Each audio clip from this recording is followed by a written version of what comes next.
everyone to the Football Odyssey podcast. This is Aaron Harris, and on today's episode, I'll be interviewing Jim Steeg, the former Senior Vice President of Special Events for the National Football League. In his 26 years with the NFL, Jim was responsible for overseeing the Super Bowl, the Pro Bowl, and the draft from 1979 to 2004. In this interview, we discuss Jim's journey within the NFL and how he transformed the Super Bowl from being just a championship game into a media and fan phenomenon that has become the largest sporting event in America. If you enjoyed the interview, then subscribe and share, and follow me on Twitter and Instagram at The Football Odyssey. You can also reach out to me in the contact section of thefootballodyssey.com. And, as always, thank you for listening. Now, I want to start off by asking, how did you become a football fan, and what was it that drew you to the sport?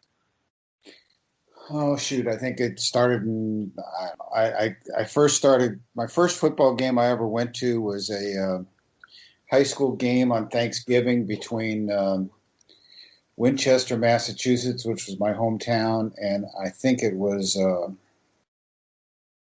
either Concord or Waltham or one of those. And I remember going to that game. I probably was about 8 or 9 at the time and just really liked it. And then growing up in Boston, Sunday afternoons became the New York Football Giants, was what everybody watched on TV. So I really got into it at that point in time. And then when I ended up going to high school, because I was all 5'9", I wasn't exactly going to become a star athlete, particularly given that my class had about 550 students in it, so I was not high on the list of that. So I ended up working with the football team as a trainer and manager and all that sort of stuff, and hung around with that. And so that kind of got my attachment to everything going on in high school. So that was more or less how it started. I know when I ended up going to Miami, Ohio, which had a great tradition of football.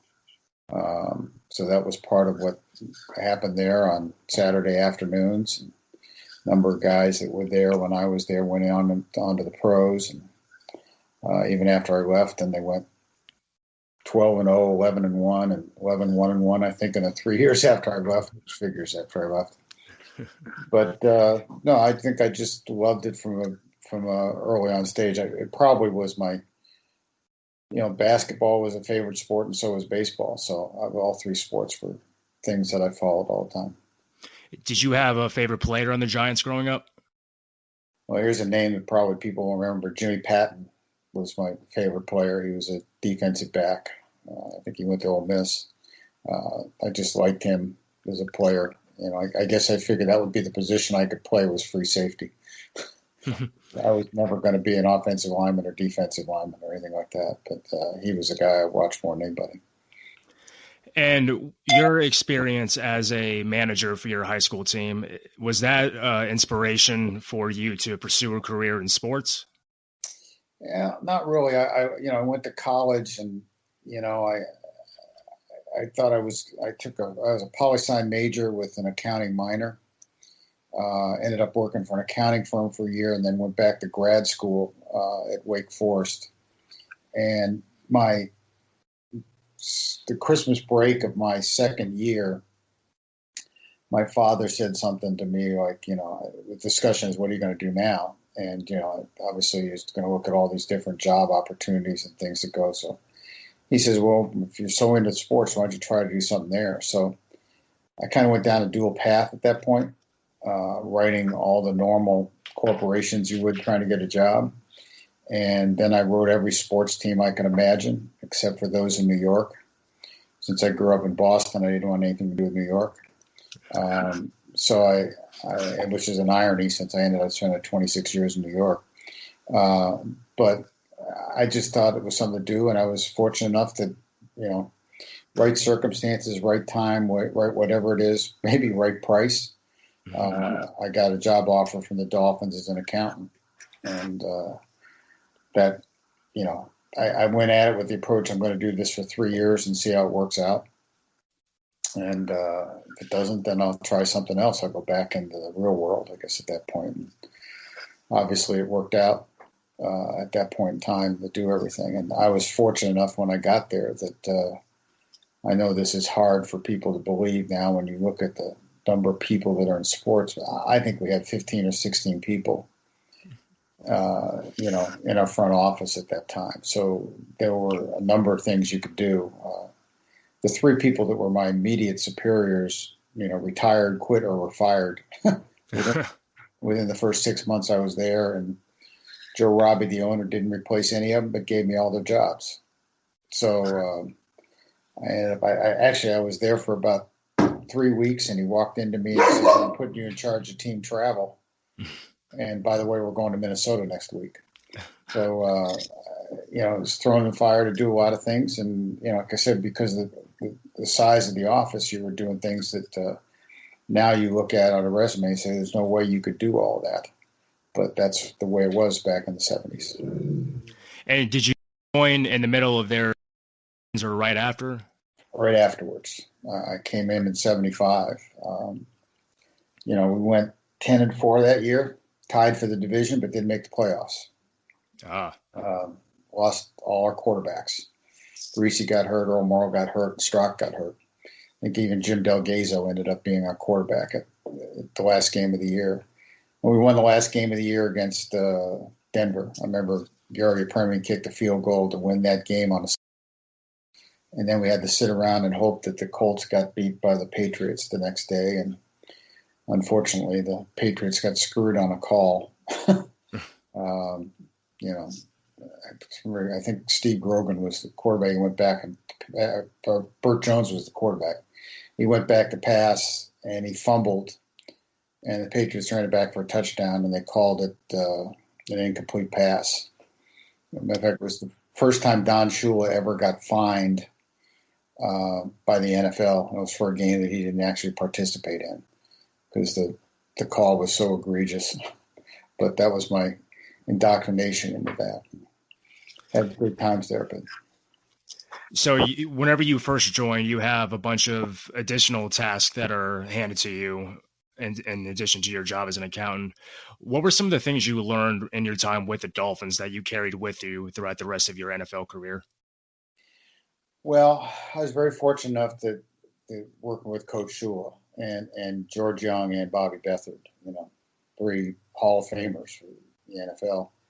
And, Coach Shula gave me a great lesson in how you do things right, ethics, and work, and what it takes to accomplish things. I always tell the great story that Larry Zonka told. We went to Oakland one game in the old Oakland Coliseum, went in the locker room practice on Saturday, and there sitting in the locker room was the Raiders' game plan for the next day against us.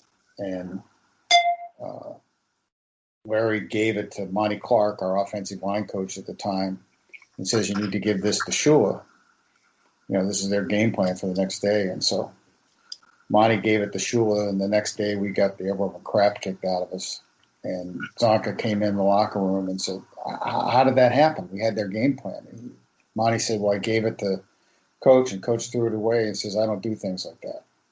So, to me, non-cheating and doing things the right way were always important. George Young became a great friend, spent a lot of time with me. Our offices were downtown. They were out at Biscayne College. So I'd drive by every night to deliver the mail just to get around the team a little bit. And George would sit down with me, a lot of nights in his little cramped, probably 15 by 15 office and put the projector up on the wall on his, didn't have a screen. It was on the white wall. And he taught me football at that point. And so there were a lot of George Youngisms that I developed over time with him there. And then Bobby Beathard, was around him a lot and taught me a lot about, evaluating players and looking at them and seeing was there. Not that I ever planned to go down that path, but he helped me at least differentiate good from bad, what was going on. So I think that was really important. I think the other thing that was there was the relationship I developed with the players, most of which were my age. which was kind of nice. I mean, I was mid to late 20s, and most of the players were. A lot of them a lot more successful than I were, those that had won Super Bowls. But, guys like Nat Moore and Freddie Solomon and those guys that came in at that point in time, the same time I did, we became close friends. So there was a lot of things I was taught. George used to always say, when you go to hire people, there are better people out there than the ones you know. You just have to go find them. And so that always was one thing I did when I ended up going to work. Is it's not just who I knew that I was going to hire to come to work for me, but trying to find better people out there that could do the job better than those that I even knew. So they were very, very influential with me. And Joe Robbie, as much as a irascible old man that he was, he was a man that probably should be in the Hall of Fame for what he accomplished. Bought that team basically with nothing, got 10% of it as a finder fee, and then ended up owning up like 95% of the team by the time I left. And the ability to do that, where he found the money to do it, and all that sort of stuff was kind of amazing. And the success that team obviously had. I mean, within 5 years, they're in the Super Bowl, from the founding of the team, which is pretty unbelievable. So a lot of things I learned about. It was very important. It feels like the playbook story that you told. It almost feels like Al Davis was setting a trap. Well, we never had success against the Raiders, no matter what the heck we did. It was always that way. My first game with the Dolphins was a Monday night game that the Raiders beat us. It was the first game of the year, and my first indoctrination into the National Football League. So that was a different thing. But the Raiders were always kind of had our number all the way through it. But you're right. Whether he set us a trap with that, but Shula didn't bite on it. Let's put it that way. But and then the year before we lost that game on the infamous Clarence Davis catch in the end zone. Yeah, where there's as everybody said, the one thing Shula and everybody told everybody is you get in that situation, make sure they throw it to Davis because he can't catch. And, of course, he can't catch. And if you look at that play, he's dropping the ball, and I think Larry Ball, basically, or Stuckey or one of those guys, runs into him and forces the ball back into his chest. And that's how he ended up catching it. So it wasn't that he was going to drop it. A lot of things changed. Kenny Stabler was doing only what Kenny Stabler could. Yeah. Now, about Joe Robbie, you work closely with him, and from what I understand, you actually used to go with him to the owners' meetings. Yeah, that was the great thing that was there. It's funny, I went to my first owners' meeting in March of '76, and Joe was at that point in time, Joe was he was getting tired of going to meetings, which I can understand that because a lot of it, you knew what the results were ahead of time. So why sit there for 8 hours in a day and listen to it? So he was kind of tired of that. But my first league meeting, I was at the Del Coronado in San Diego, and I walked into the meeting room with Coach Shula and sat next to Paul Brown and across from George Halas. So it was kind of oh my gosh, what world am I in? And Joe was one that didn't really want to go to meetings. So he started sending me, at age 26, 27 to these league meetings. He was on the executive committee of the management council. And so he sent me to those meetings, and as we were going through negotiations with them in the agreements that we didn't do in 77, 78. So I got to sit in and get to know owners that way and got to know Rozelle and things like that. So that was really important. I remember there was one meeting that we got called up to New York, and I went into the meeting room, and Rozelle popped out of the air to everybody that we got a new television agreement, which was going to pay us all the unheard of sum of $2.2 million a year. And I remember I had to call Joe Robbie and say, how should I vote on this? And he said, "You crazy? Absolutely vote yes." So, being in as part of those things was important to my future career, because I got to know people that probably shouldn't have gotten to know in my 20s. But I think sitting there with, Larry Lucchino, who went on to fame with the Orioles and the Padres and the Red Sox, was the other guy that was my age that was in there at the same time. So the two of us kind of hung out together. Now, in the first few meetings that you attended, was it something that you just wanted to sit down and listen and absorb everything, or did you want to contribute and, express your thoughts as well? Listen, I was not, at that age, I was not one that was going to express my opinion unless asked. I was going to sit there and listen to everybody and absorb, what was going on. Think of who I was in the room with, between the Roonies and the Maras and the Hallises and run through the list, Carol Rosenblum, who was certainly a character unto himself. So you just kind of sat there and absorbed and knew what to do. I knew how I was supposed to vote.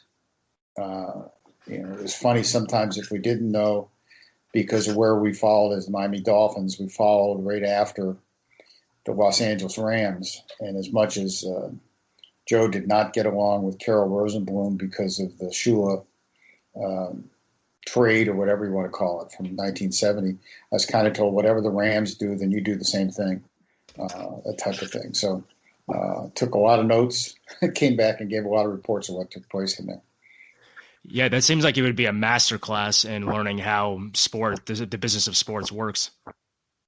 Yeah, it really was. And I think it was, watching Rozelle, who was the master at working the room and getting the vote, how he wanted it to be and how he presented it, and how he weighed in and how he let committees kind of take the lead and then weighing in on how he wanted it to go.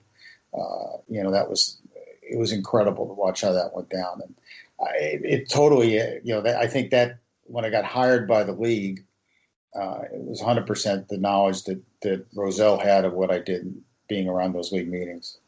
And I got a chance at one of them. I think one of the things that kind of made my name, at one point we had a league meeting, I think at the Arizona Biltmore. And in a side session, I was asked to give a presentation about the ticket office. So I gave a half-hour presentation to the owners on the value of the ticket office and what it is and what you've got to do with it and how it was.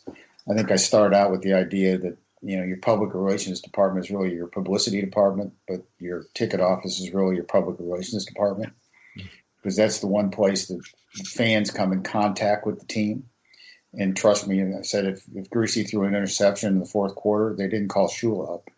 They called the ticket office up to talk. So it was important to keep them in the loop. And I think that made an impact on everybody. That was kind of my coming out party as far as everybody knowing what I knew and what I could do.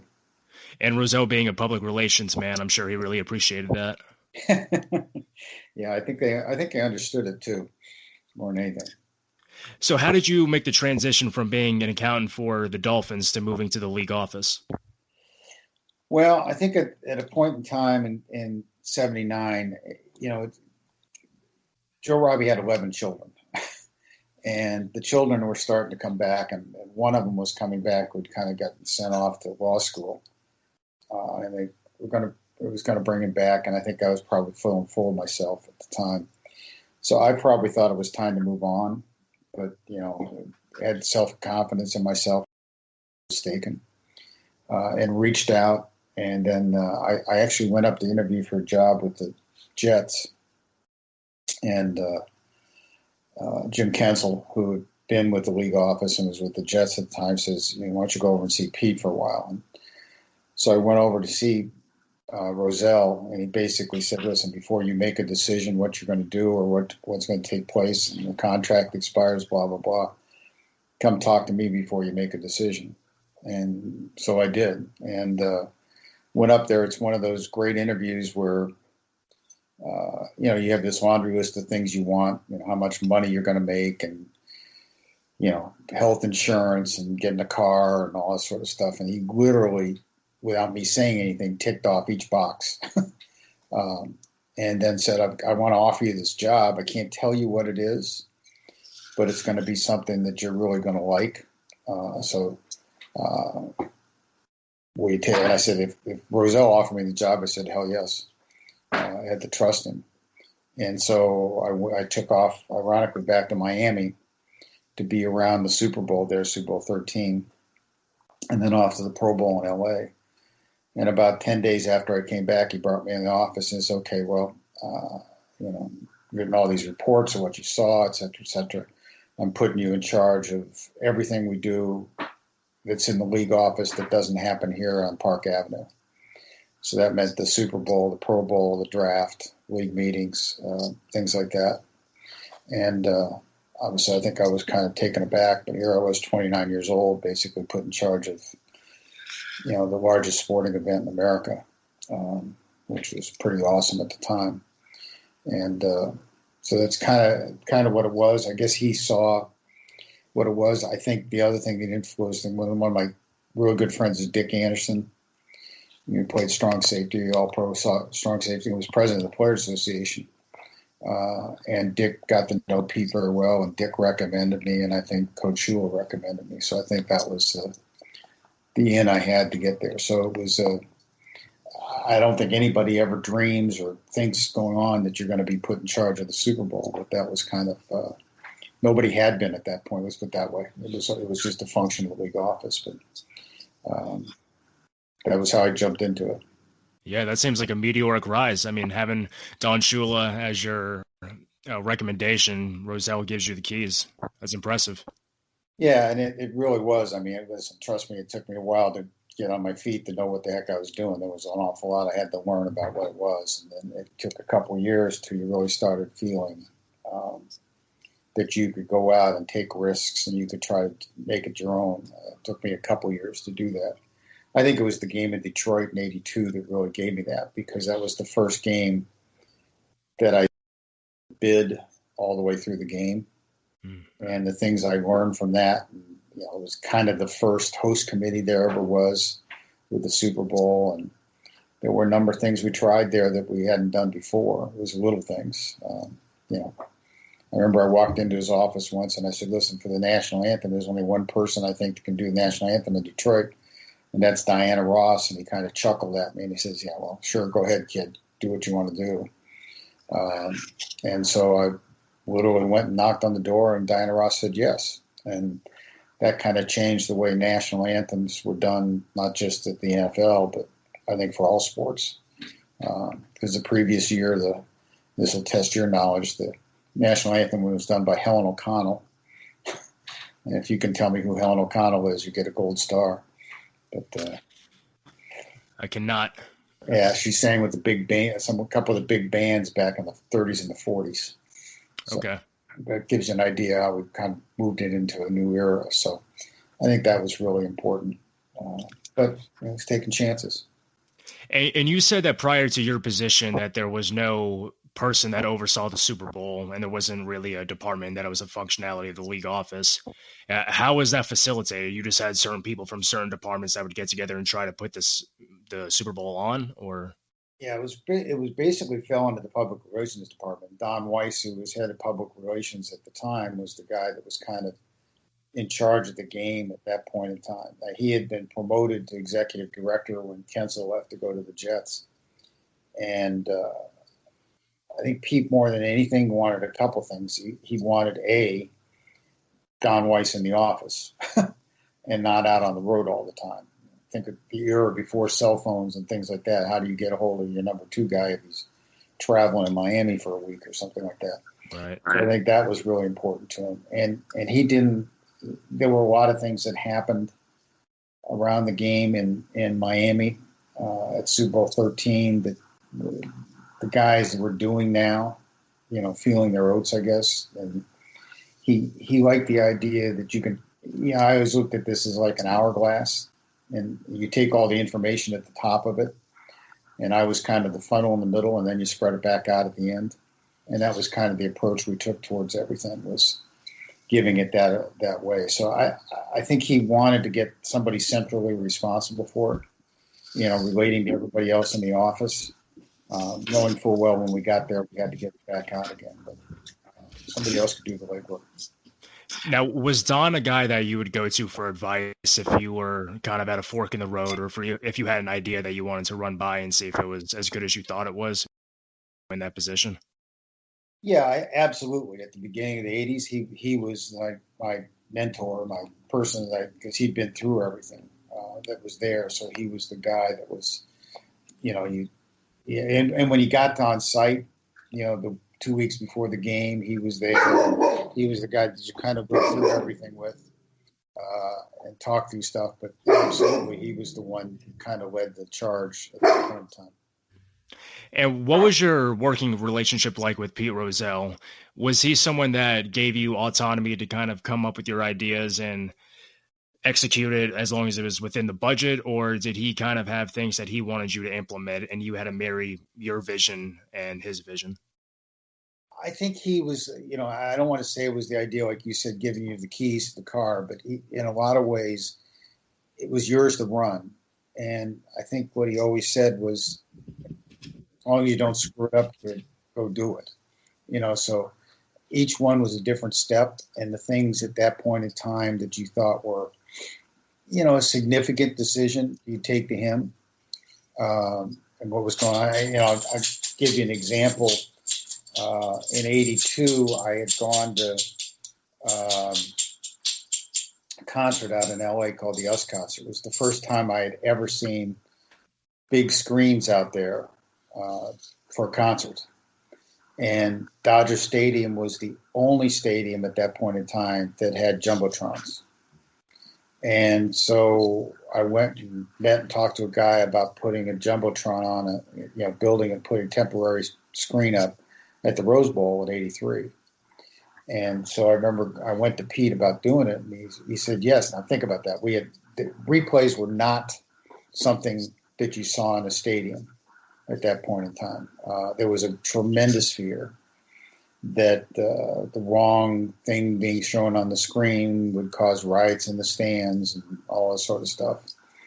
So my argument was it's kind of a neutral crowd. You're not going to get that point, so we can put it up there. So I went to him. It was going to cost $100,000 to do, which in those days was a big number. Now they might sneeze at that number, not think about it. But went to him, and he said, yes, go ahead and do it. And then, of course, we went on strike for 9 weeks at that point in time. So when the strike was settled, I went back to him and said, do you still want to do this? Given that maybe we should start cutting costs. And he said, no, absolutely not. This is the type of stuff we need to do to show that we're back. And nothing has changed. Now we're going to do it. And we're going to be aggressive and proactive in what we're going to take place. And that was Pete. He wanted to be the best that was out there. He wanted to be the first to do things. He not only wanted to show off what people in the league would do it, but he wanted to lead other sports in what we're going to do. So I think anything that we tried to accomplish at that thing, we tried to push it. You could always look at halftime shows and that sort of stuff. I remember the last time I saw him, which was about 10 days before he died, we're talking, and all he wanted to talk about at that point was what we were doing with the halftime show and the anthem. Because I think that the Super Bowl for him was a little bit more the fun and games time with all the other stuff that were going on. But I think he was proud in all the things that we did that became kind of staples in sports, maybe beyond sports. And when you were named to that position, there's obviously a lot of that's rushing through your head, given the amount of responsibility. But what were some of your initial thoughts on how you wanted to expand and develop the Super Bowl into being in more than just a game? Well, I think it came in stages, and it came with different confidence. At the point in time I got there, the game was the game.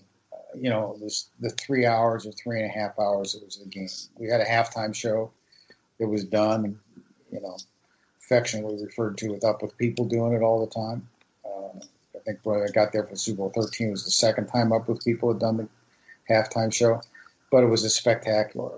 And I think what I tried to look at over time was making first the game experience the best it could possibly be. And that would show you things. It was not on halftimes and anthems, but it was the concession stands and the restrooms and the food and the merchandise that you got around it. The parking was the best and things like that. And so we did a lot of innovation on how you could do that. I mean, we put television sets in the concession stands, which nobody had done at that point in time, for a way that you could at least know what the hell was going on in the game. If you went to the concession stand, we put radio sound in the restrooms or in the concourses, so you could see kind of first to do that. So it was about that. I think the next step in the process was understanding that game day was game day. It was just not the 3.5 hours of the game, that we needed to create events around the game, which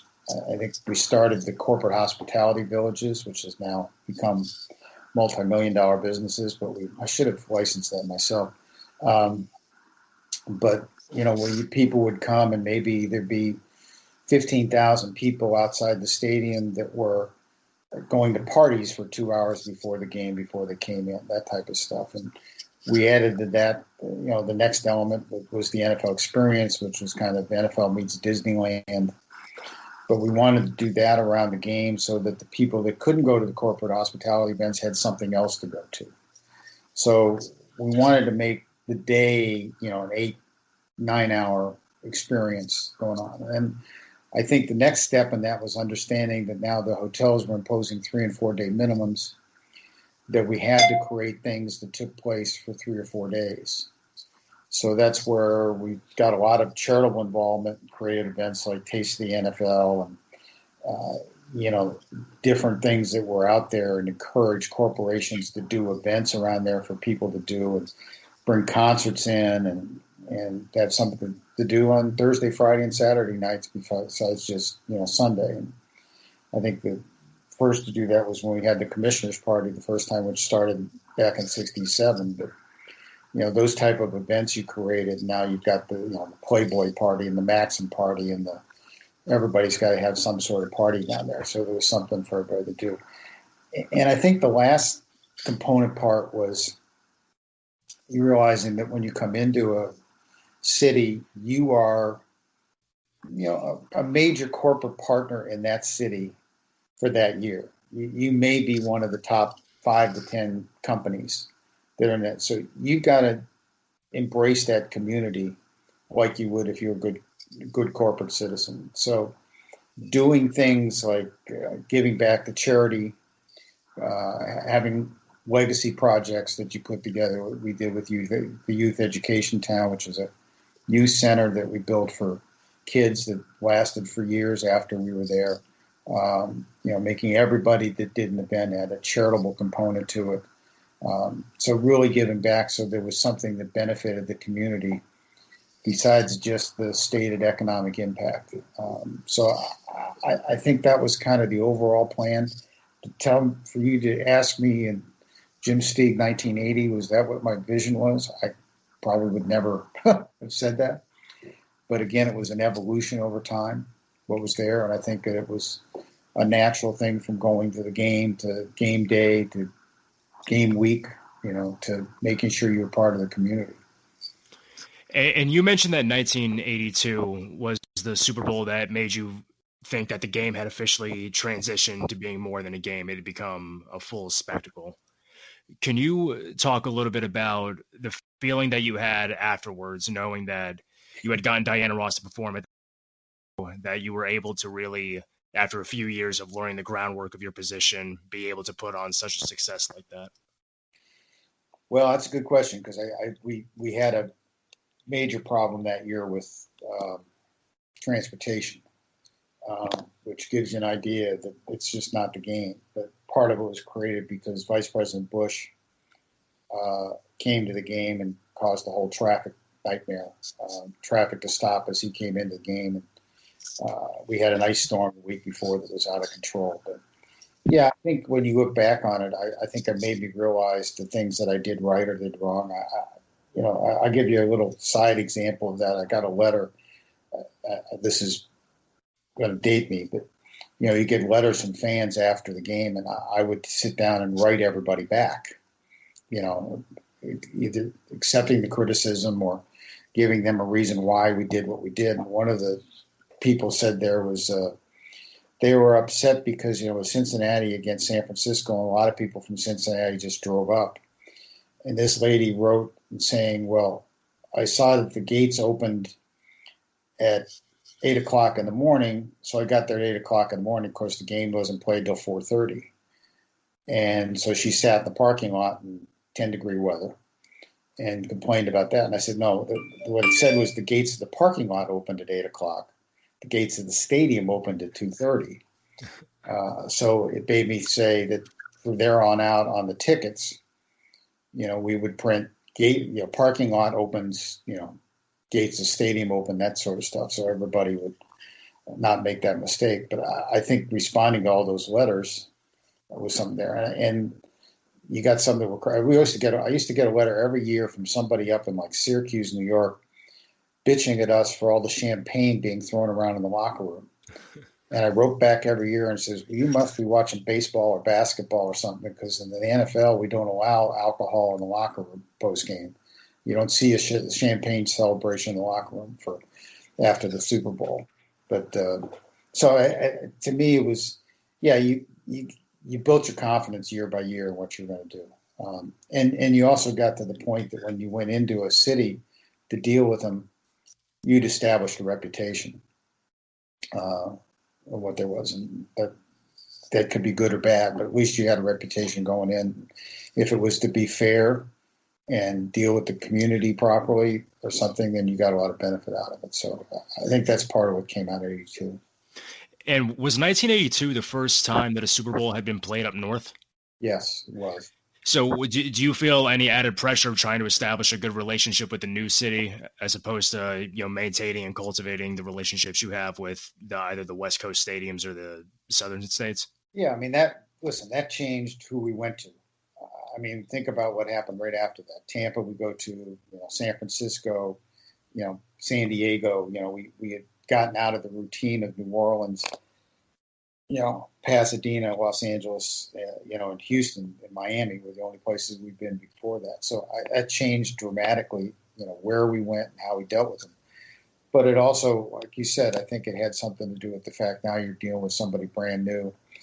I think the other thing that happened in Detroit when we got there was we realized that and this is why the host committee came into being in a lot of ways, is that let's start with the media. If we bring the media there for a week, we've got to have something to do. And so they had to create events. They had to be overly hospitable, meet and greets at the airport, and, banners and stuff out there to make you feel like you were coming into a Super Bowl city for the media to see it.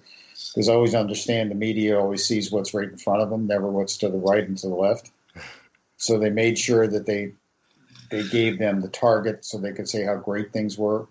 And they knew that the people coming in from out of town had to have something to do. So there were pub crawls and things like that taking place around it to give them something to do. And Diana Ross even, in addition to doing the anthem, did 3 concerts on Friday night, which gave people something to do. So that was kind of the beginning of a lot of things. But I think it grew out of Detroit. And then went to Pasadena next year. Like I said, we went on strike, and that became kind of a little bit of a downer, and then Tampa picked it back up again, doing more. And you mentioned some examples already, but what were some other trial and error lessons that you learned along the way that you would keep in mind for subsequent Super Bowls?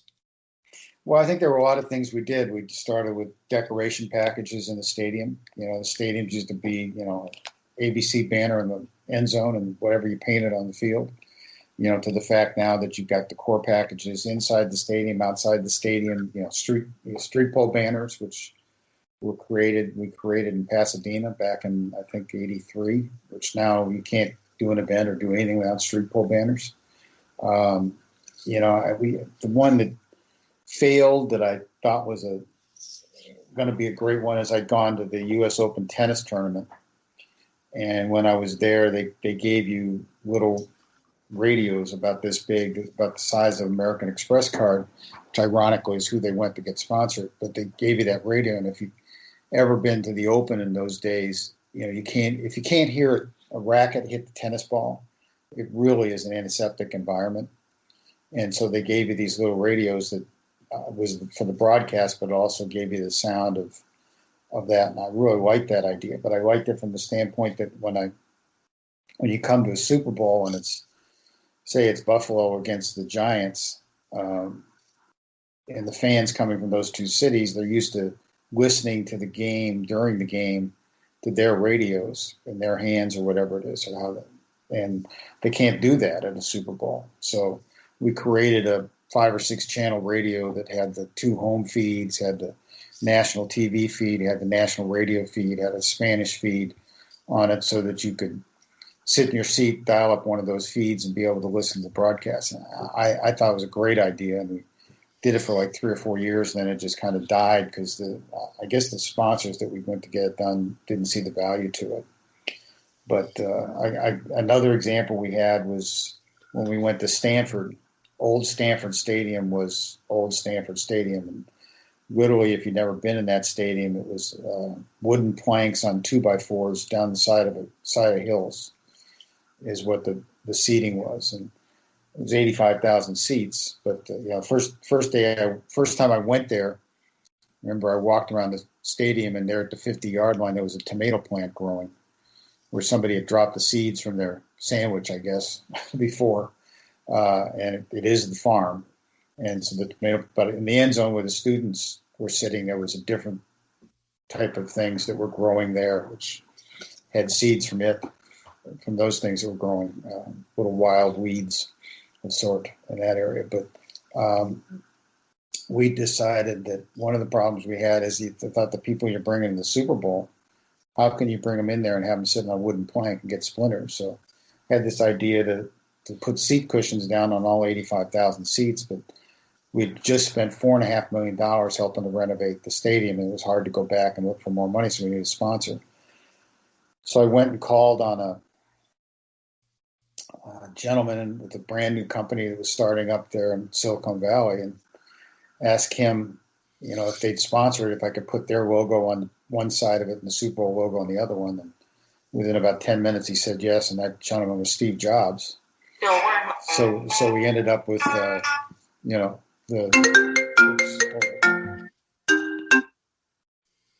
back again. So that was how we started doing seat cushions at that point in time. But that game brought us in temporary lights and everything, reconstructing sound systems and going away from single source sound systems to distributed sound systems, putting sound out on the outside at the gates and stuff like that we all had to do because of Stanford. And that was kind of the beginning of the corporate hospitality village. We ended up with 26 corporate tents at that game at Stanford. But that, a lot of things that you did, like I said, corporate hospitality went, and Roselle didn't want to take the risk of us doing it. So we ended up running it through the host committees, and then private companies took it over, and then they started realizing the way I make more money is to charge more money. So we took it back over so we could keep control of the cost to everybody. We figured we were charging for a game ticket. We didn't need to get more money out of you, out of the corporate hospitality in a lot of ways. So they're all different ideas that came up over time. I mean, one of my favorites was, when you walk into a stadium, you usually hear a sound system over there telling you all sorts of prohibitions that you've got going into the stadium, and you just tune it out and you don't pay attention to it. Mm-hmm. And one year I was going through Vegas, and if you're on the People Mover in Vegas, you go through, they've got all these entertainers that kind of give you a welcome to Vegas type stuff. I said, well, why don't we do all our prohibitions, put them on speakers at all the gates, but get former, MVPs and, Hall of Famers to do that. And so we did that, and I think that maybe got more attention than what happened before. Now, what were some ideas, either in terms of, pregame, postgame traditions, or anything you wanted to do in the stadium that you didn't get to see to fruition for one reason or another? Well, I think the one that was disappointed me the most was postgame. We had an opportunity in Phoenix in 96 that we had Kool and the Gang playing the NFL Properties tailgate party, before the game. So we thought that would make a great addition to postgame, was to come up with something, let them come out and play, celebrate, before we presented the trophy. And that worked really good, and I really liked it. And we kept doing it, and we ended up in San Diego a couple years later. And I wanted to create a song or have a song that existed. We had a song that we had another one that failed was we had a song that was specifically written for the Super Bowl, kind of coming off watching the Olympics and the Olympic fanfare that was there. Mm-hmm. But that failed miserably because you only hear it one time a year. Just couldn't do anything for us, so that kind of failed. Ironically, I think the league tried to do it about 10 years after I left again, and it failed again. But there was this one of Bon Jovi's song that I thought was perfect, and there's this 5 to 7 minutes that sits between the end of the game and the trophy presentation because the broadcasting networks goes to commercial and has to go to all the talking heads on their pregame sets and all that sort of stuff before they come back. I mean, you saw it. You probably saw it even this weekend with the championship series in baseball, where they go away for a while and then they come back to presenting the trophy on the field. Now, that was the other thing. In Phoenix, it was the first time we'd ever presented the trophy on the field, an idea we stole from the World Cup. And now everybody does trophy on the field. But Bon Jovi did this song, and it was perfect. I thought that would be our traditional song. And a lot of the writers who were on the West Coast started complaining, saying we're doing something else, making them miss their deadlines. And our PR department, as much as I tried to explain to them that it was not affecting anything, the songs that we're playing were basically, maybe we added 45 seconds to that 5 to 7 minutes, that took place right there, but that was it. But all the writers were bitching about reaching deadlines, so that was kind of the end of doing that. Now, after I left, and the league went into this long, drawn-out, carrying the trophy out, and putting it out there, which took itself a couple of minutes to add to it. So I think it would have worked different time, different place, but I thought it was we had Bon Jovi there to perform the song, and it was perfect. And San Diego, I really liked it, but okay. That was another thing I read about you, was that you were actually the one that brought the trophy celebration out of the locker room and onto the field. And that's always been the way it's been done since I've started watching football. And it just seems to me like it makes sense to have it out there because it's such a big celebration that it looks more monumental on the field when you have all the confetti and everything, as opposed to being in a cramped locker room. So it's interesting to hear that you actually got that from baseball. Well, no, we got that from the World Cup. World Cup, excuse me. It was, Lamar Hunt was big into soccer, and in conversations with him, he was the one that thought it was a great idea. It was a struggle because all the photographers that are on the field, trying to keep them away, we created what we affectionately called the blooming onion, where we had to creep a rope line in order to spread it out, in order to get the players then inside the rope line, get the stage inside the rope line to keep the photographers from grabbing them, and guys trying to run out and get interviews with players. So it was a challenge, to say the least, but different. But I think it's really worked, and it really made some. It's more compelling, and I think at the Super Bowl, it's even better because it's there. It's a little tougher, I think, in some sports, because if it's baseball or hockey or basketball, and you have to do the trophy presentation in front of the home crowd team that just lost, that's a tough experience. But for us, I think it always worked. Yeah, and I would imagine the networks will love it too, because then you can get more camera angles in there too, as opposed to only having a couple around the locker room. Yeah, and the locker room was always so congested. No matter what you did, it was always going to be tight. I mean, maybe you liked the tightness of what was taking place. But the only bad side of it is that you don't get that moment where the coach and the players or whatever it is all get together immediately after the game. To high five, celebrate, hug, or whatever it was. It's I saw it even in baseball yesterday, which we go back to Jim Burke, where all of a sudden we let the families out on the field and the kids are out on the field and that sort of stuff. Ironically, Jim Burke, who with the Giants, when he lifted his kid and put him at Super Bowl 21, was kind of the beginning of trying to get kids down on the field. And it's even more ironic because his kid, who ended up playing baseball at the University of Miami, played against my son in football and baseball, in high school. But when I look back and think about that and realize he was a kid at that point, but he was probably at that point, give me the number, 7 years old. And that is interesting how you bring up a good point about the celebration in the locker room, because it does feel a little bit more intimate when you have everybody in there together. Like I think it's Al Davis, whenever he holds up the trophy and says, "Just win, baby." And it feels so much more pronounced, I guess, when everybody is around together and you hear the shouting in a closed room. That really drives the point across, or drives the moment. Yeah, and I think to me the most important. I think one of the most important events for the Super Bowl is the post game party by the teams. The bad part is that you have to plan a party no matter what. It's not like you can put that steamship around the beef back in the oven if you lose. So you have a party. One's a lot more subdued than the other one is. But I always said that moment in time, that party is one of the best moments you can possibly have, because it's probably going to be the only time that you'll have everybody together. Because if you decide you're doing it a month later, some coaches moved on, players have left in free agency or whatever the heck it is. So that party is just a really key moment.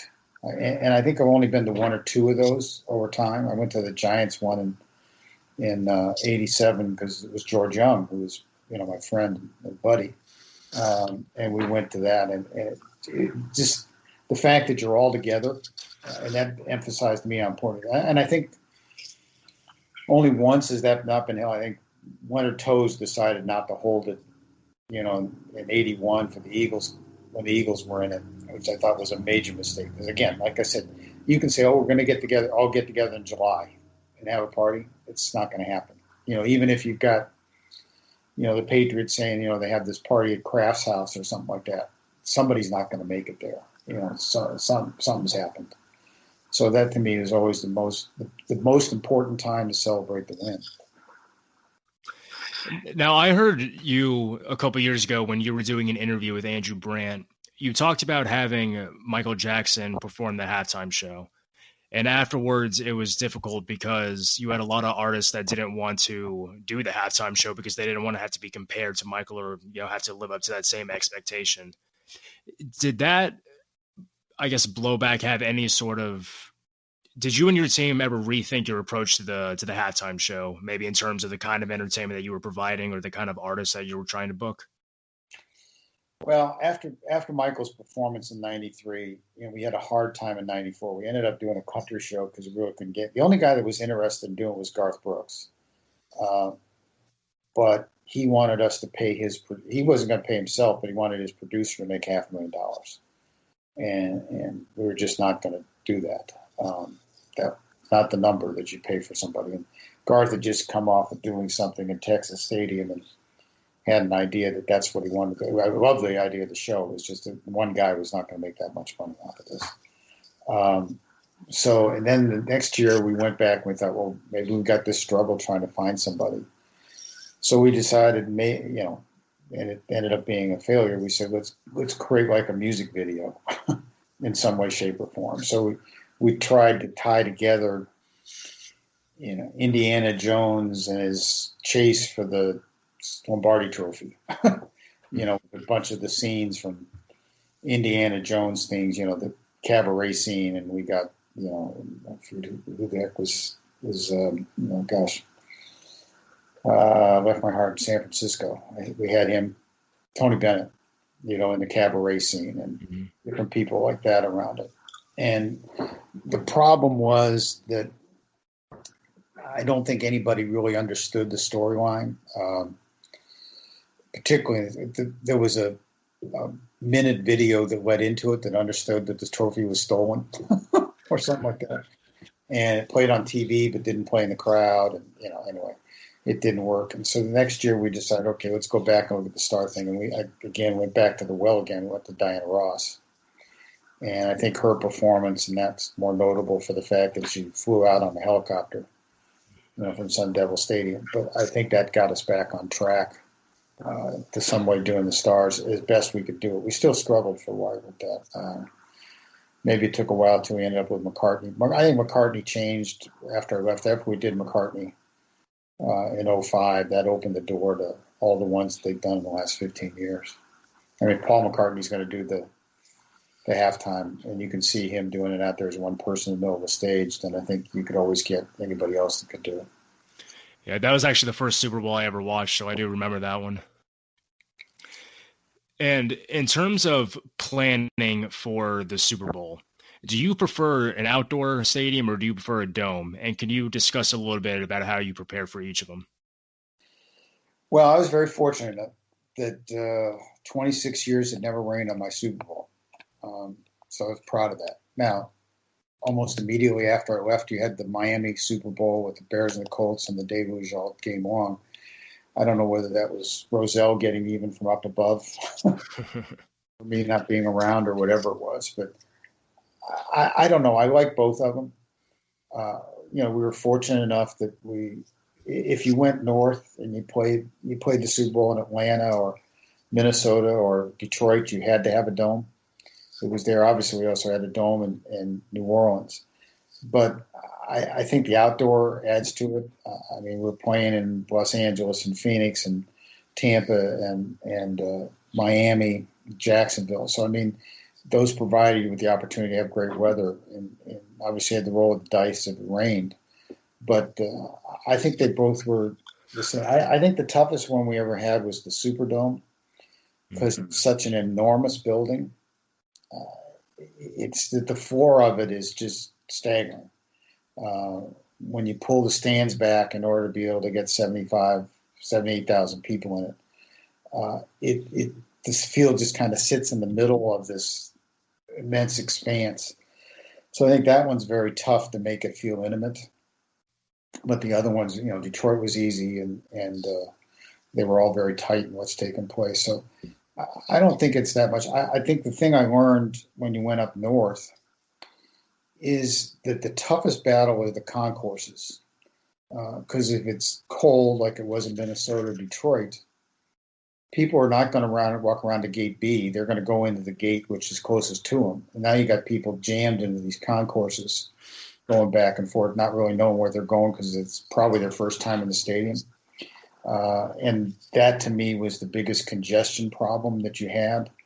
In fact, that was the decision we made. Minnesota, when they presented it to us, had this master plan to go from 60,000 seats to 70,000 because our stadium size minimum was 70,000. And literally when it got there and I looked at it, I said, I can't add 10,000 more people to these concourses. You just can't do it. So if you notice, that's the smallest stadium we ever played in. I think it was 60,000 something for that game. So I think that's the toughest part is getting the fans around in an indoor stadium in bad weather. It's not a problem in the Superdome, and it wasn't a problem in Atlanta. It's certainly not a problem in the new stadium in Atlanta. But that to me is the most difficult thing. Do you oversee the artwork and the design for the Super Bowls? Yes. Yeah, that was fun and challenging at the same time. How so? Well, I think first of all, when you start out with the design, it's different now. The logo is just the Lombardi Trophy with Roman numerals. But right. When I first got there, it was just creating a logo that was a logo, and then we evolved that into doing a logo that took on some flavor of the city. I could think of one in Atlanta when we went there in '94 that all of a sudden we had the peach as part of the logo. Yeah. And I think that was really important to be part of that. And then the artwork that goes around it that was to attach to the city. I think that's what always made the Super Bowl different than anybody else. Because if you were to ask somebody, remember when the Giants won the Super Bowl and they'd go, yeah, it was Pasadena, right? They wouldn't say, oh, Super Bowl 21 or 1987. I think the cities identify more than anything where they played, more so than the number of the game or the year of the game. And I think that's something that's been lost a little bit in the last few years with that, because that each one of those cities gives an identity to the game. And people will always remember that, this is where we won, was in that city. And so, yeah, it was fun. And we went through a lot of, iterations, arguments, or whatever it was. I think the one that showed that you can do it quickly was after 9/11. we'd already designed logos and artwork and everything like that in New Orleans. We'd always go through this process of giving a lot of input to a lot of people in the league office of what they thought about it. And it would take forever to redesign. That one, we just said, okay, this is what we want to do with the logo. Come back with me. You got 3 days, because we had to get it done quick because it had to get into production. So that logo we did, which was, the outline of the United States with the American flag, was something we put together in literally 3 days. Because it just had to get done. Couldn't go through the processes of all the debate.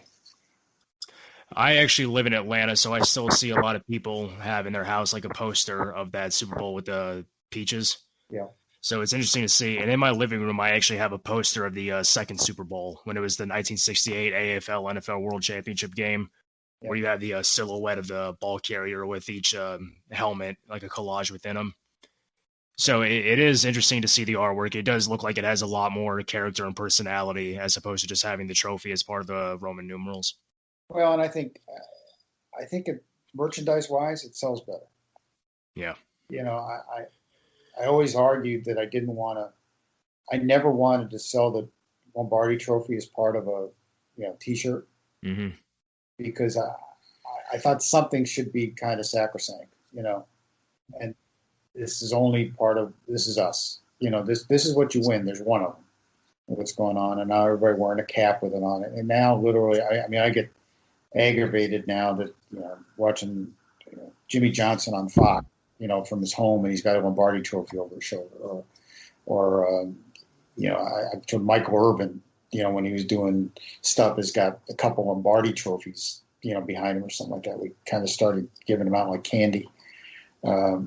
Still a $25,000 investment. I guess those guys could afford to buy another one, but we really did protect those for a long time. I wanted to do that, and again, I thought that the logo sells. I mean, I think you want to give me a shirt or something like that with the logo on it, I'll buy that shirt with the logo on it, but I may not buy the next year if it looks almost identical to the year before. Right. Now, in addition to the Super Bowl, you oversaw the Pro Bowl and the draft, but you also oversaw the American Bowl, right? Yeah, I did the American Bowls in Berlin and Barcelona. Now, can you talk a little bit about some of the challenges in trying to make an event unique towards that international market to get them to come to a game that maybe they don't know much about or maybe not even care about? Well, it was interesting. First game I did was Berlin, which was very interesting because it was the year after the wall came down. My first trip to Berlin was in February of '90, and the wall came down in November of '89. So I actually, I remember went over and stood on the remnants of the wall. So moment. I don't have a picture of that, which I wish I had, but I still got a piece of the wall somewhere around here. Nice. But it was more about creating an event than it was the game itself. So the place we went for that game, obviously, Old Olympic Stadium, and this place called the Maifeld, where Hitler gave a lot of his speeches, where you saw the masses of thousands and thousands of people. It was right outside. It was big enough to have 12 football fields. That was where we practiced the team on that. And so we made that into a giant party area before the game and basically took the idea of little NFL experience, a little corporate hospitality, that sort of stuff, and created that area for everybody to come to before the game, for a couple hours before the game, and play games, throw football, do whatever it was. All those things we did at the NFL experience. And then we added the kind of razzmatazz of pre-games and half-times and things like that around it. Used the video boards to try to educate everybody during the game. Shockingly, we sold out those games, and I think it was maybe by the time we got to the fifth one in Berlin, people understood the game a lot more than what they did before. Mm-hmm. And that has a lot to do with, the World League of American Football or World League or whatever they were calling it at the time, and what they were developing and getting more influence there. But I think it was all about the event. Matter of fact, I think I was mad at me because I was quoted this way. A guy from SI, came up to me after the first game. He says, "Well, where'd you get these guys? Like you had the Frisbee dogs and you had the guy that was the whistler do the anthem and stuff like that." And I says, "Well, these are all people that will always wrote me about doing something Super Bowl that will never do a Super Bowl, but they work here." So we kind of put the Americana on it. And Barcelona was a very unique experience because it did not resonate originally. And it was a 60,000 seat stadium where they did the opening ceremonies the year before for the 92 Olympics. And I think we had 15,000 tickets sold the day before the game. And we're really worried. And in Spain, when they go away on holiday for the month of August, which we didn't listen to, we thought we were bigger than they were. We literally go away. And there's like an 8-lane road that slowly goes from 4-4 to 7-3 to 6-2 to 7-1. 7 lanes leading out and one coming back in.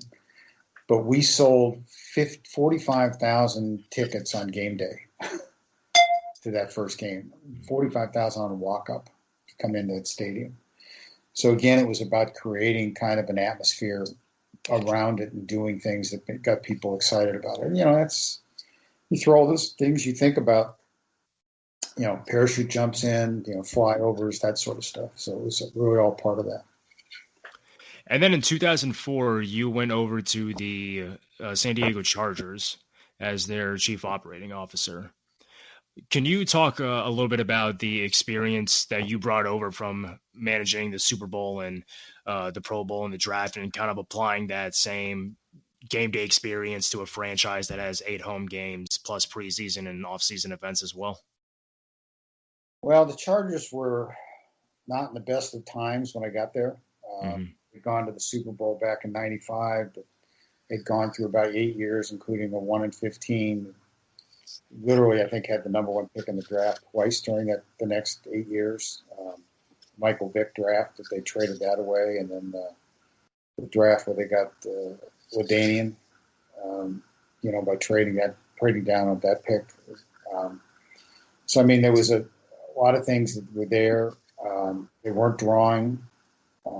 They were not selling out. They had a ticket guarantee, which guaranteed a sellout, but they were drawn. Give me the number, 50,000, 55,000 for a game. So we really tried to, I thought it was a gold mine.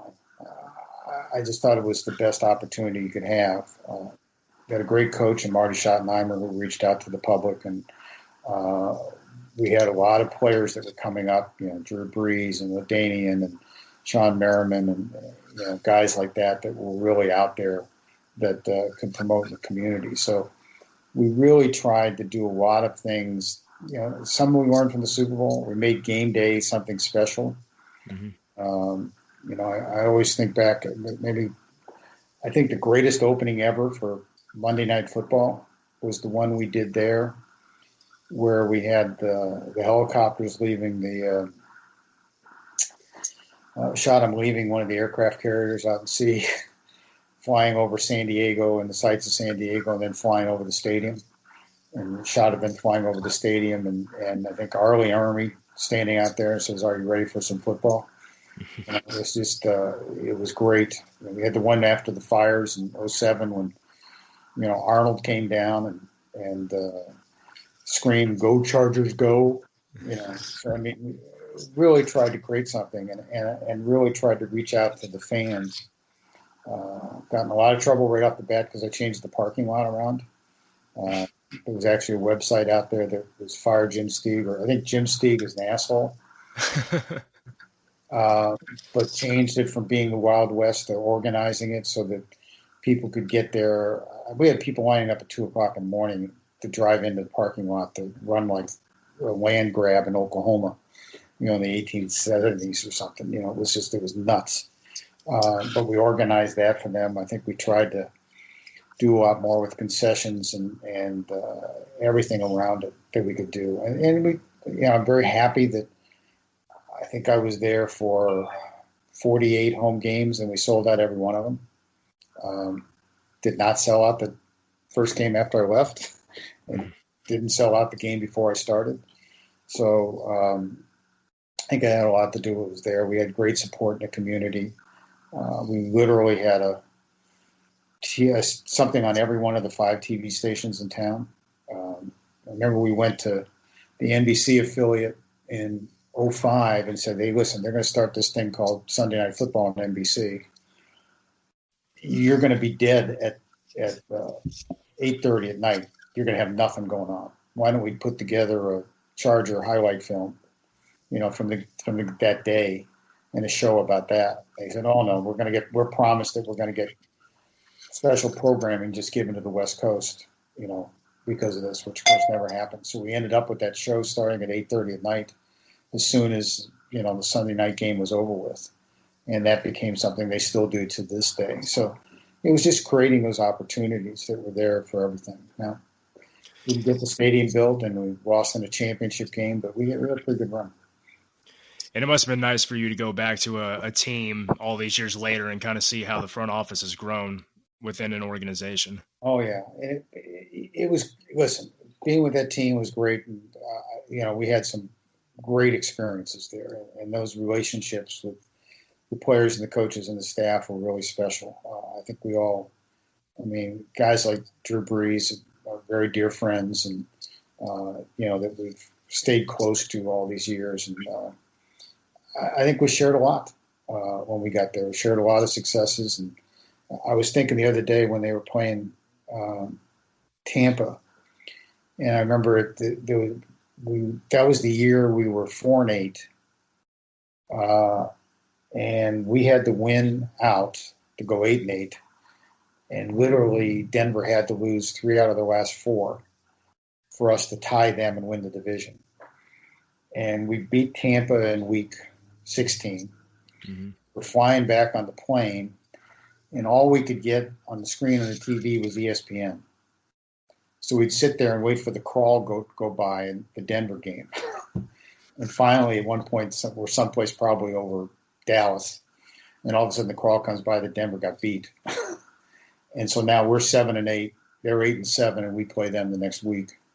Ended up winning the division. And the celebration we had on that plane coming back was pretty good. We knew damn well we were going to kick the crap out of them the next week. So we had a lot of good times. We won some big playoff games.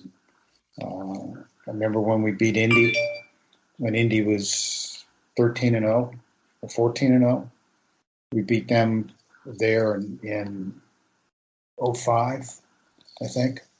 But I remember I walked in the locker room and Marty turns to me, says, "Call Schuler."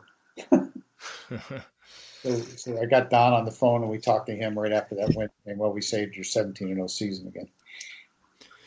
Yeah, and I go through YouTube a lot and watch a lot of the old games. And watching that 2006 Chargers team was really unfortunate the way it ended, and especially ended for Marty too, because a man that goes 14-2 rarely, if not ever, gets fired. So it was unfortunate the way that worked out, because that was such a talented team. Well, that was a great year. There were so many things that went right, and then all of a sudden it all went wrong. I ended up the next day, probably shouldn't say this, but Mike Cyphers, Dave Binn, Nate Kading, and I, we got close to, because the group you can get close to is the kicker and the long snapper during practice. Mm-hmm. They're not practicing. So you sit around and talk to them a little bit. Right. And but we went out drinking on Monday after that. I remember my wife calling like at 2:00 saying, "Where the hell are you?" It's just the 4 of us out there, kind of drowning our sorrows after that game. But it was, it was some very special moments. I remember when we beat Seattle that year to clinch home field, and it was played in a driving rainstorm. But, I was up in a suite, so I wasn't wet. And I go down in the locker room, and Chris Dealman, all 310 pounds of him, comes up and he's soaking wet and he hugs me. Well, now I'm soaking wet, But, yeah, those memories were really great and special. I mean, Marty was just a great friend. As much as you're with the team, you always relish those days you get off, and Saturday afternoons were always kind of those. You go to practice in the morning and then you're off in the afternoon. inevitably at 11:30 every Saturday in a home game, I get a phone call from Marty saying we're going to go play golf. So we'd go play golf, and I felt I had to because for 5 hours it got him away from the game, not thinking about it, and then he could go back to doing it, go back to the meetings and that night, whatever took place. But yeah, it was just some really good times. And just a couple more questions about the Super Bowl. What do you think, from an event standpoint, was your favorite Super Bowl, and from a game standpoint, what was your favorite? Well, I think the most important one, and the thing I think meant the most, was Super Bowl 36, the one after 9/11. I think what we accomplished was critical to the country. If you look back at that point in time, people were not traveling, afraid to get on airplanes. People were not going to events. Ironically, if you look at that, we had booked Janet Jackson to do the halftime show. Irony in that one. But she bailed on us because she was afraid to be in a big stadium, which was good for us at that point. Obviously, U2 did a fantastic halftime show at that. But it was what we had to do, moving the game back a week, the struggles to get that accomplished, and then everything we did, particularly in conjunction with David Hill at Fox, in creating around game day. We credentials, which now if you go to a game, the credential you get is basically redesigned in the span of about a week and a half to get done for that game. The security we had to put around it, working with the Secret Service, and the safety factors we had, and the fact that when we concluded that game, it was run like clockwork, and obviously won on the last play of the game. And Kraft with his line, we're all patriots today, or something like that. I think, and it got everybody. I think that, and then the Olympics the next 2 weeks, kind of got the country back, and I think it showed the impact of what sports can be. It's got a little parallel to what it can be now with what we're going through with the pandemic, but the ability to get everybody back and doing something, I think sports can lead the way. And I thought that game, there was an awful lot of pressure to make sure everything worked well that week. And, we could have had anything happen, a bomb going off in Bourbon Street or something like that would have caused all these problems. But the cooperation we had from the feds and the state and the city and everybody to make sure that worked, it was incredible. And the things that we were able to do in a short period of time, like we talked about, like the logos and stuff like that you just don't do because you had more time to think about it. So I think that was really, to me, was the one that was most important, probably the one I had the most accomplishment and felt most pride of, and thought it's kind of lost. I think it was the most important event in the National Football League because it was just one of those things that, turned the tide of the country. And I was just proud of everybody and what they did, and glad that I had a part of it. Absolutely. And what about your favorite Super Bowl game? I don't think I had one. I think I was glad when they were all over. Wow.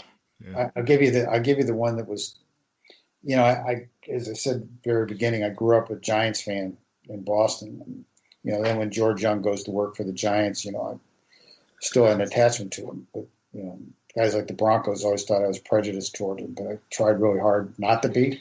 Mm-hmm. But one of the great stories that happened with them is after Super Bowl 25, which, was the year of the Iraq War and everything going on. And obviously wide right game. And so the game's over, get everything done. Trophy presentation's done. Everybody's cleaned out of the locker room. And I don't know why I did this. So it's maybe an hour and a half after the game. So I'm walking around the stadium. So I walked into the Giants locker room, and there's absolutely nothing in the locker room. I mean, there's tape strewn all over the place, and trunks are gone, and all the equipment's gone, except for one thing. Sitting on the table in the middle of the room was the Lombardi Trophy. Nobody had taken it home. Wow. So I called George up and I said, "You guys missing anything today? Is there something you might want to have at your party, or something you're missing?" "Well, I don't know what you're talking about." I said, "Well, I'll give it to Parcells in the morning." Wow. That just shows the level of excitement when you forget the most valuable part of it. Yeah, the one thing you wanted all the way through it. You figure somebody would have a responsibility. I guess the owner figures the GM will get it. GM, Yeah. the coach will get it. The coach figures the equipment guy will get it. Now, last question I have is that if you were part of the NFL staff today for the Super Bowl, what ideas would you try to implement um, that you think would be good for the event? Well, I think this year is going to be very unique. I mean, you've got Mm-hmm. to figure out how you're going to manage it with whatever the amount of people you can get there, and how you create something that is safe. You want people you want people in Tampa to have something to do. Anybody that's coming into town. I mean, how do you make it feel like you could get on an airplane or whatever? Not that popular. Uh, how do you make it safe, and how do you make everybody feel there, and how do you create events that are probably more open air? Mm-hmm. Know that you're not going to spread the virus in any way, shape, or form. It means that, I mean, the NFL experience, which has now kind of gone into convention centers and things like that, it's probably got to figure out a way to be outdoors and create different things. That's ironically how it started there. When we first did the NFL experience in '91, it was outdoors in the parking lot. But I think that you've got to create things for people to do that where they feel safe and they don't feel congested, and the safety stand. Now, who knows where we're going to be, come February. Mm-hmm. But let's assume right now that it's not going to be quantumly different than where we are at the moment. And it's everything. How does the media cover it? To how the players feel safe. I saw something the other day that they talked about not bringing the teams in till 2 days before the game instead of bringing them a week before. Um, what does that do around, how do you cover them? How does the media cover them? How does everything go on with that? Can't do all Zoom calls, with the coach, with everybody on them. It's kind of, you lose that atmosphere around it. So I think you've got to figure out ways to be able to make everybody feel safe around the environment. It's a definite challenge, I think. I would love to have had the opportunity to try to figure out what to do, but Mm-hmm. good news is I don't have to. I guess. You did your time, right? Yeah. All right, Jim. Well, that's all I have for you, and it was a real pleasure to talk to you. You're a man that has a very unique place in the history of the NFL and the history of football. So I thank you for taking the time. Well, thank you. I appreciate those kind comments. All right, you have a good one. You got it.